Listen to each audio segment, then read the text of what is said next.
And this is a fundamental rule we find in meditation. We find it in growth practices. We find it in state of consciousness transformations. And what happens is you are identified, you have a subjective identity, something that you call yourself. And that seems to be the subject that you call yourself. Seems to be a real subject. And a subject is defined as that which is aware of an object. But if you actually look at yourself, get a good sense of yourself, feel yourself, it's not a subject, it's an object. You're looking at an object. So what you call yourself, the thing that you're aware of, that's not who you really are. Everything you know about yourself as an object is actually exactly what you are not. And every time you identify with an object, whether it's your body or your thought or desire, anytime you do that, then you're binding yourself to fragmented, partial phenomena. And the result of that is suffering. So any identification with any finite object, bad news. The good news is there's something actually aware of that self of yours. And Ramana Maharshi, of course, called it the I-I. So when you really look inside, you find, to put it very loosely, you have two selves. You have a self that can be seen, and you have the seer. The reason enlightenment is a little bit tricky is because it's so simple. That fundamentally enlightenment is identifying your true self. And the true self is that which is not an object. So as you're sitting there and looking inside, okay, I'm aware of this room.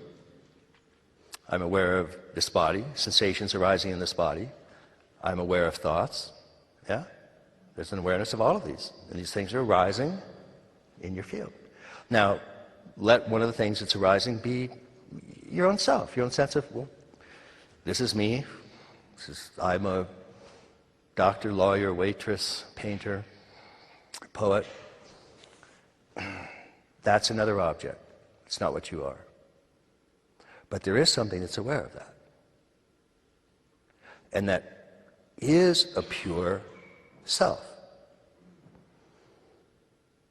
Zen Master Shibayama actually calls it absolute subjectivity, because it can never be made an object. So what happens is, you are looking inside and you're going, I have thoughts, but I am not my thoughts. You know this exercise. I have desires, I am not my desires. I have needs, I am not my needs. I am aware of images, I am not those images. So what am I? What's left? Am I the damaged child that I find when I look inside? No, that's an object. I mean, it's nice it's there, but that's not what you are. And so as you push back and back, nete, nete, nete, to this transcendental self, it has different tones and qualities than your empirical self, the self that you can see, the self that you're identified with, and frankly, the self you're defending. We all defend that empirical self. It's a case of colossal mistaken identity. And as Patanjali said, ignorance is the identification of the seer with the instruments of seeing.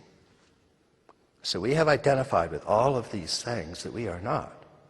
And so this transcendental self, as you start to rest in that, rest in this witness that is aware of all of these things. You can't see the witness. That's the first mistake people make when they're trying to get in touch with absolute reality, is they think, okay, all I have to do is look in the correct place and I will be able to see my real self. Anything you can see as an object, and it's not your real self. So what happens as you go back saying, I have thoughts, I am not my thoughts. I have desires, I'm not my desires. You don't see something else. Generally what happens is you start to just get a feeling of freedom, of release from these things that you're identified with and that you thought was your real self. Fundamentally, every major wisdom tradition wants you to move from an identification with finite, phenomenal events and identify instead with this transcendental openness. And the transcendental self, incidentally, of course, doesn't have any qualities. It's vast emptiness, vast openness.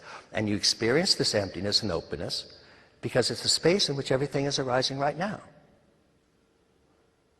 And that is your awareness. So that shift from being identified with a small self to being identified with the transcendental self, or from small mind to big mind, is the fundamental awakening process. And there are any number of ways you can do it. The transcendental self is timeless, lives in the now. So Eckhart would write his whole recent book on the power of now, and that's just one way to focus on it, and that's fine, works for some people. But fundamentally, it's waking up to this pure self. And this pure self is uniformly held to be nothing other than God. God is pure subject in you. God is the witness in you. God is the ray of consciousness in you that's unbroken. And that switch from an identity with a small, finite self that's going to stay here, get bruised, get tortured, and die, sort of the first noble truth, to this original face that you had before your parents were born. And this sense of freedom and openness that you might have as you're sort of disidentifying with these lesser things that you are not.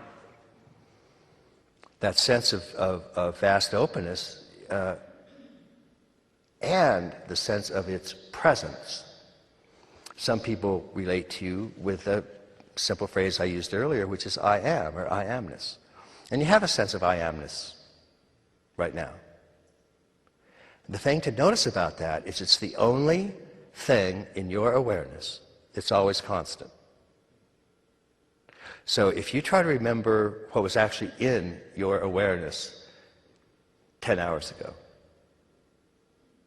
you can probably recreate and say, okay, I was there, I saw that, sort of that. But one thing is present now that was present 10 hours ago, and that was a feeling of I amness. Whatever you were doing back then, there was still a sense of I amness. You could still have recognized that. 5 years ago, no matter what was happening, there is still this sense of I amness. That I amness is, you can keep pushing it back. It's the same I amness you had 10 years ago. It's the same I amness you had 100 years ago. Show me the face you had before your parents were born.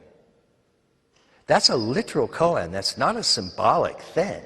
There's something in you right now that existed prior to your parents' birth.